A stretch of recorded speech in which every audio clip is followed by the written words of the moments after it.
Chapter 15.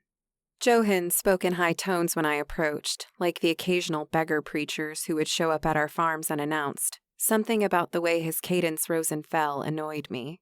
Right here. I saw it for myself. Elrin shook his head. Bull dung. Such delusions of grandeur. Like you always know something no one else does. Johan shook his head. I'm not the only one who knows. My father tells me every instructor in this academy knows about it. They don't speak of it, and they probably won't. It makes me wonder if some of them were involved in dark deeds that predated us. And if they don't speak about it, how does your father know? Johan shoved his shoulder. Because, imbecile, being the primary patron of the academy comes with its benefits. Elrin scoffed. But you claim it's a conspiracy by the professors to otherwise hide a shrouded past to protect the reputation of their fine institution? He waved his hands in grandiose motions, then leaned against the fence next to Shabana. As if his lofty title would demand such knowledge. I cocked an eyebrow at Shabana. She shook her head and refocused on the young men on either side. He's the High Chancellor of the Trowsby Council of Elders. Elrin smirked. This isn't Trowsby.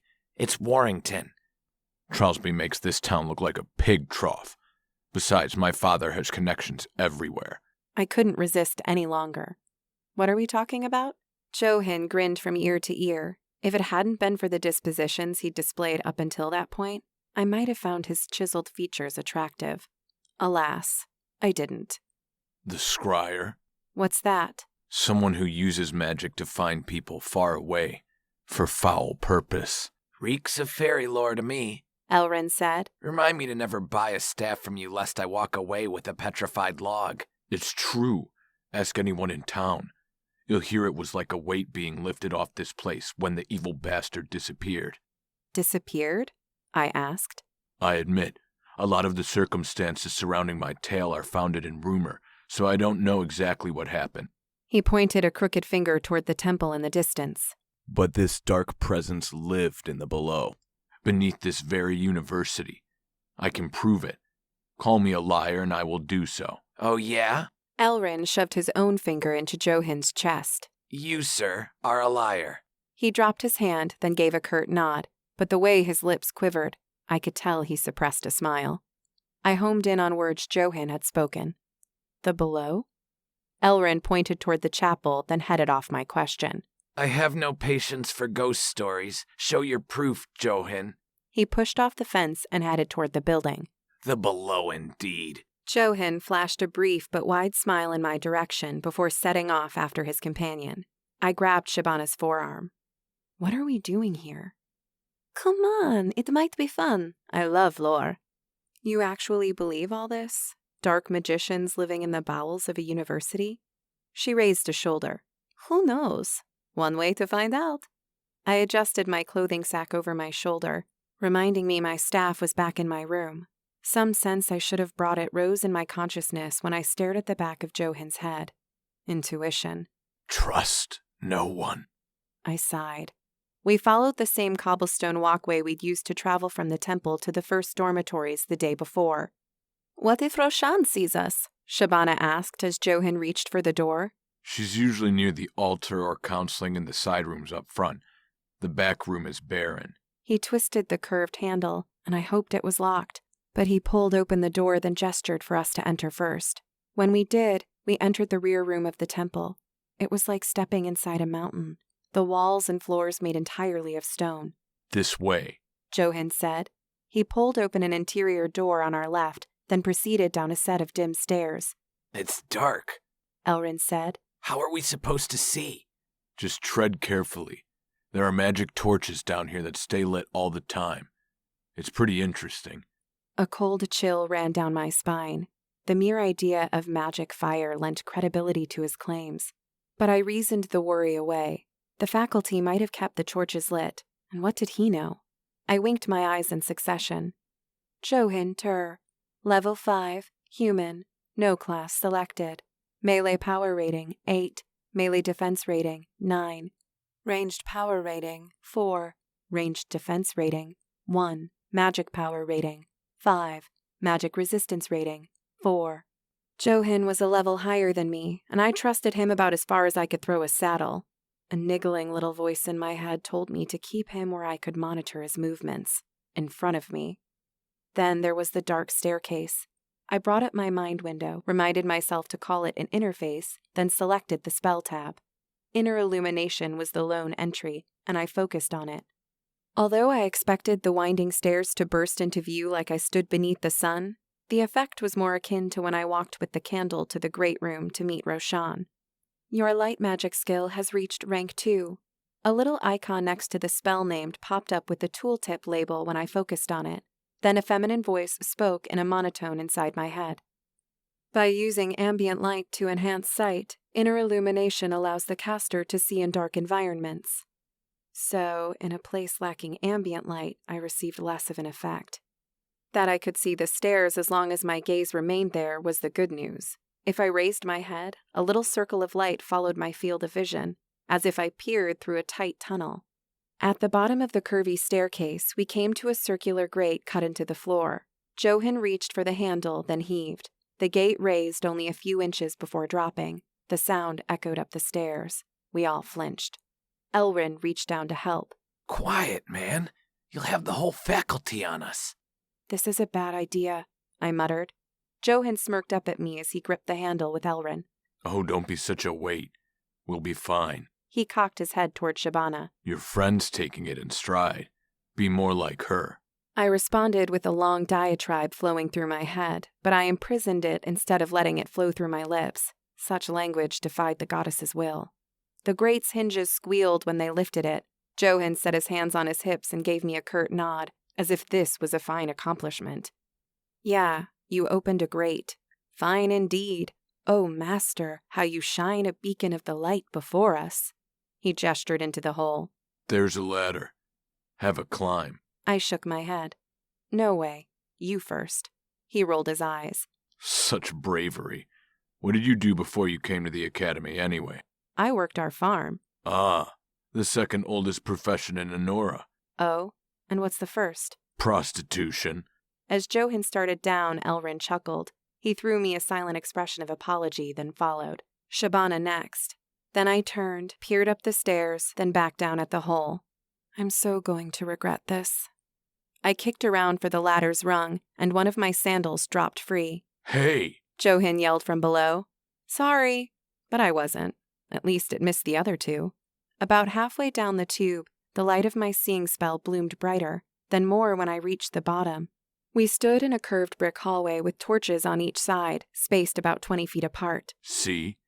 Magic. He pointed toward the floor. You can leave your bags here. I'd do nothing of the kind. I flipped the escaped sandal with my big toe, then slipped into it.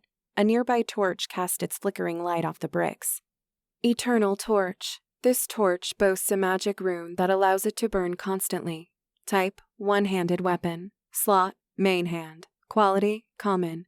Durability, 30 of 30. Damage, 1 to 4. Additional effect. Causes 1 point of additional fire damage per second for 5 seconds. Without thinking, I snagged the torch off the wall and gazed at its handle. I spied the ghost of a symbol with 2 lines down the middle and snaking curves intersecting to form an X across them. I focused there. The lines glowed brighter, then dimmed again. Rune of Immolation. Can be carved into an item to cast it in eternal flame. Works only on items of uncommon quality or below. Your skill is too low to carve this rune. Requires runecrafting rank 10. I focused hard, trying to memorize the shape for later use. Then my interface produced a new message. Do you wish to take a capture? My head tilted. I thought, yes. Your capture has been saved to your Notes tab. When I focused on the Notes tab, a colorful representation of what I saw with my own eyes appeared. My jaw dropped. What are you doing? Johan asked, looking back at me. I handed the torch to Shabana. Here. I winked at her with the eye the other two couldn't see. She glanced at them, then took the torch. Although I knew the Michonne could see in the dark, I doubted anyone who would call her a beast was so enlightened. Johan sent up various warnings gleaned from my father, and I wasn't going to forget his face just to get along. Trust no one. I twisted my lips and gave an indiscernible nod. Maybe he'd see it from Solara's kingdom. Perhaps I could carry him with me. Johan's tone bled impatience. Come on already. We'll miss mealtime. The hallway wound left, then right. The persistent moisture of ages bloomed into worsening stench the farther we walked. When I looked left and right at a crossway, I spied only stubby corridors with dead ends. If this place is what you say, Elrin asked. who showed it to you? None of your business. Touchy. Shabana peered around, then echoed my internal sentiments. This place is spooky. Yeah, Johan agreed. it is. I sensed none of his earlier bigotry in his tone. Now, a little gift for you all. He pointed toward the dead end on the right. Stand where you are and watch.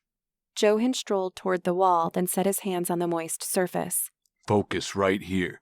See if you can spy the edges of a door. The way we all leaned forward and squinted was comical. In my periphery, Shabana tilted her head to the side. Although I traced the area around his hand, I didn't see any protruding edges and doubted his true purpose. Then, a square area flashed yellow, and text flooded my screen. Through your analysis of the environment, you have discovered the skill, Locate Traps. You can now locate low-level traps. There is no resource cost for this skill. Your Locate Trap skill has reached rank 1. Neat, I said. Right. Johan's smile was wide and unencumbered. I wish I could bring myself to smile at others with such confidence, and I had to admit the sight was welcome.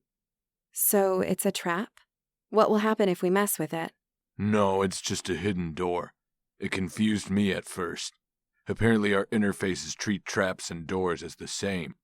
It's strange the goddess wouldn't discern between the two. Johan shrugged. Hidden is hidden, I suppose. That kind of made sense. Oh, Shabana threw up a hand. I got it! Congrats.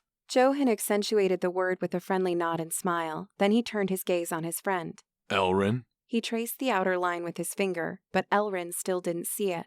It's that low magic potential of yours, I'll bet. 45 is not low. Stop being a stump. Johan laughed. Well, do you want to stand there until you get it, or come back and practice later? Elrin sighed. My stomach is grumbling. We can go ahead.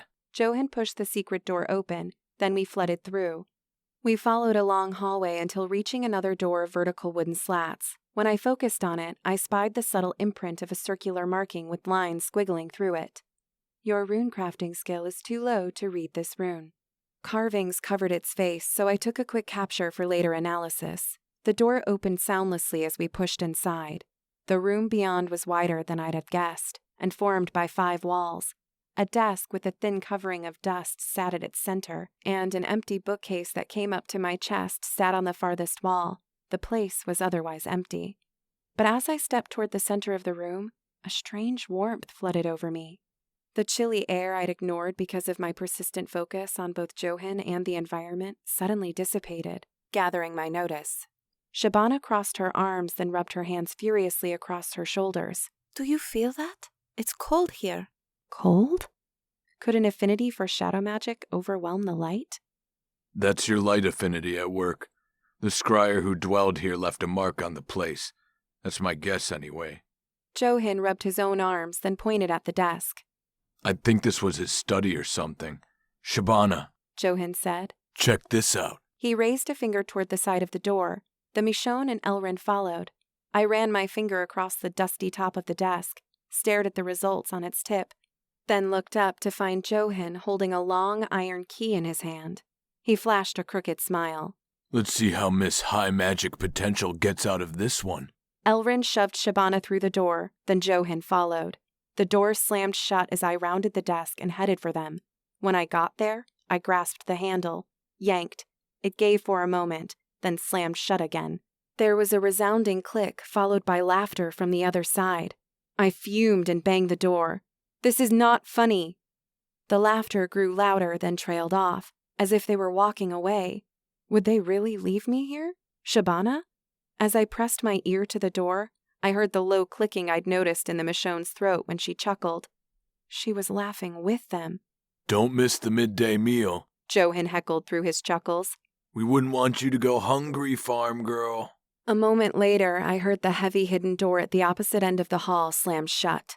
My fingernails dug into my palms when I clenched my fists in frustration. I kicked the door so hard, the big toe on that foot throbbed. No matter how I tugged at the handle and screamed at it, the door wouldn't budge. Trust no one. Shut up, I bellowed at the dusty room. Shut up, shut up, shut your stupid... My heart's rhythm quickened, the room tilted. I pressed my palm to my chest and backpedaled to the desk to lean there and catch my breath. Deep gulps of the musty air did nothing to relieve the thumping in my temples, dizziness in my head, fury heating my neck. You treacherous girl, I muttered. The boys were strangers, and I'd known not to trust Johan well enough that I'd kept him in front of me the whole time. That Elrin would betray me after putting forth such an amenable facade revealed a dark side of his soul that might even have rivaled the disposition of his friend. But Shabana? No way could I have seen this coming. Of all the dirty, no-good rotten. I pivoted and slammed the meaty sides of my fists onto the desk. It was heavy and didn't rattle or budge. A metal bookstand I hadn't noticed before stood against the left wall, and in my fury I lifted, drew it back, and whipped it around in a wide arc to slam it through squared panels that lined all sides. Your melee attack skill has reached rank 2. Gah, screw you! Wood splintered, then motes of dust floated to the floor when the end designed to hold the book became lodged in the panel. No matter how I jerked and twisted, it wouldn't come free for the follow-up attack I intended. So I let go, set my hands on my hips, and huffed short breaths as I stared at the gap. My thoughts shifted to the frail boy's warning after Constitution class. Although Harbin's sentiments about Johan proved out, his instincts about trusting Shabana missed the mark.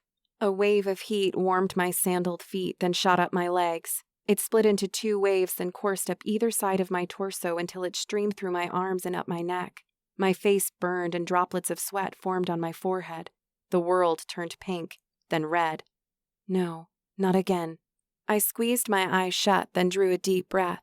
When I realized my fists were clenched, I relaxed them and expanded my lungs with a deeper intake of the stagnant air.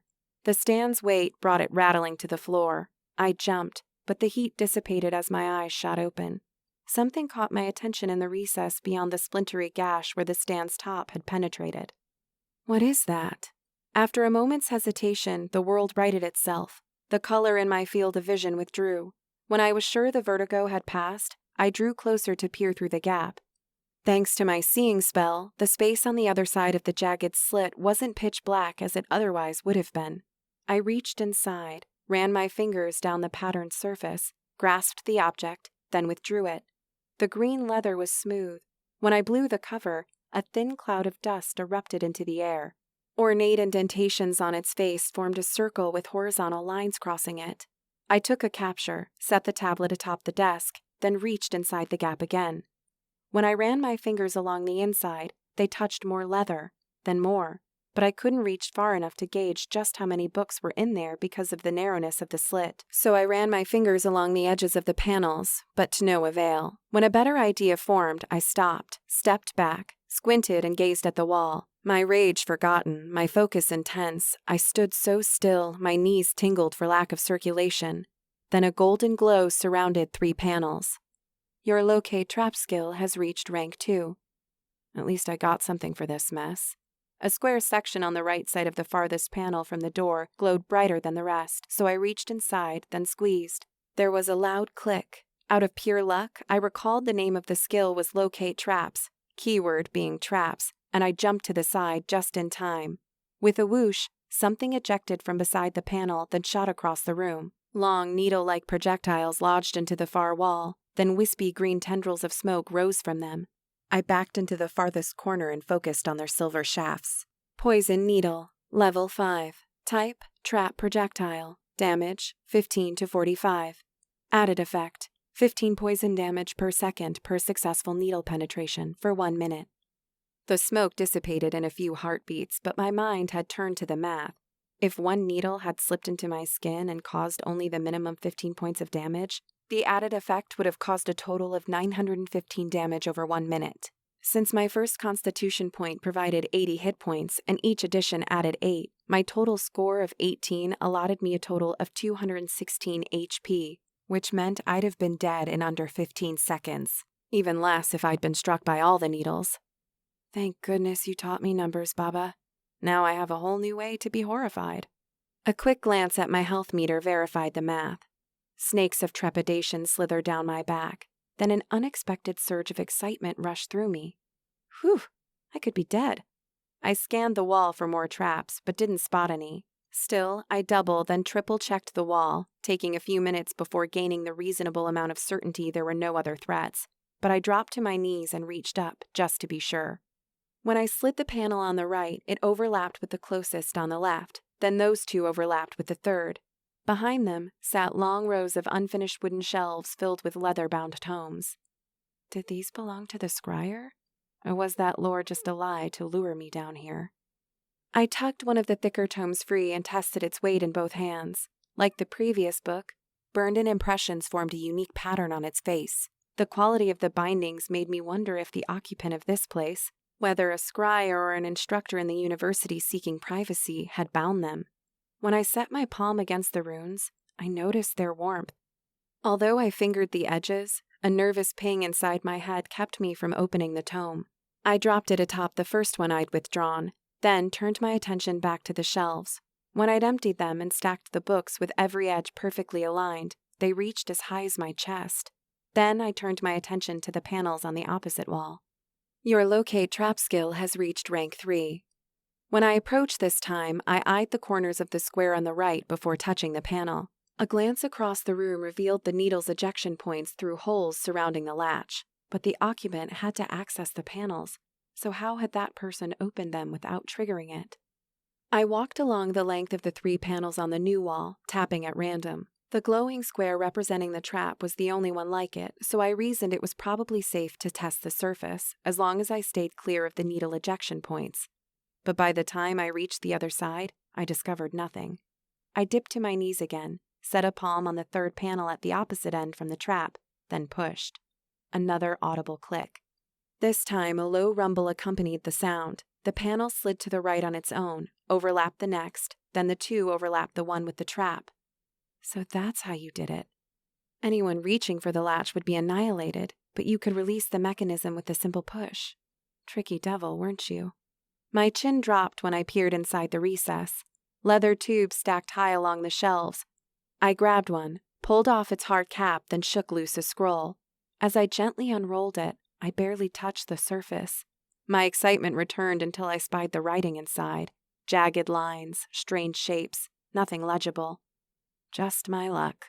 I rolled up the scroll, then shoved it back in the tube. When I'd finally gathered the courage, I picked up the thinnest of the books, then dropped it on the reading stand. The leather binding creaked when I eased it back.